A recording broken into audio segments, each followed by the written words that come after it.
As far as red flags go, there are three that I tend to see. This is where we would go to a marriage counselor or even the authorities for some of these, depending on what they are. As we call financial infidelity. That is kind of what it sounds like, right? It's the act of keeping financial secrets from your spouse, right? Whether it's hidden bonuses, bank accounts, credit cards, debts. It happens more than you think it does. Even if you're doing these types of things, you might not even realize it. Not to keep quoting figures at you, but there was a study done that like people had admitted to keeping financial secrets, but like twice as many people actually like admitted to the acts behind it, right?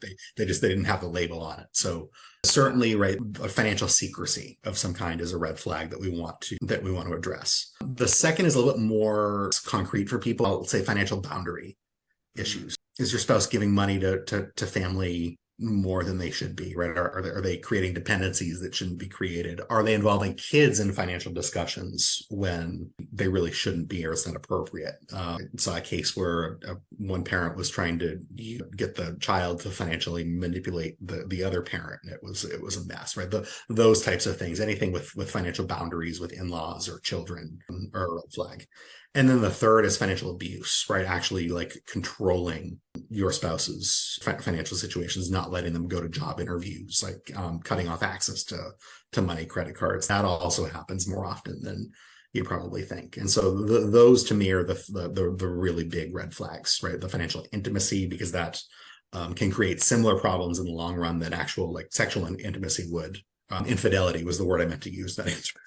Financial abuse, and then other like financial boundary issues. These red flags can tie into even, sexual, like you're talking about, like with the infidelity and stuff like that. It's interesting how it all is, all tied in together. I wasn't ready for the day that a couple came in and we set them up with a budget tracker, and it led to getting an affair flagged. They don't teach you how to handle that in financial planning school. We just did a podcast on affairs and stuff like that, and man, that was harsh. Some good information though, because that's becoming more and more prevalent in our world today. So I'm glad we're able to have this topic and discussion and see how it all is tied in together. But Bill, I want to give you this time, the opportunity to be able to share with our audience how they can get a hold of you or listen to your book. Thanks so much. So Pacesetter Planning is the name of my company. So pacesetterplanning.com. We have a link to my book there. As of right now, anyway, I have it on sale there for half off what it's listed on Amazon. It's Instagram at Pacesetter Planning is the best social media platform to get in touch with me with. I really appreciate you being the chance to be on here today. Love talking about this stuff. For sure. And I'll go ahead and have that on our show notes as well. Bill, once again, thank you for coming on our show and just being so open and transparent and just talking to our audience about this important topic of being able to talk about money. Thank you. Such a big deal. You know what I mean? So thank you. Yeah, thanks so much. Appreciate it. Absolutely. We'll be talking to you soon, brother. Bye-bye. Sounds good.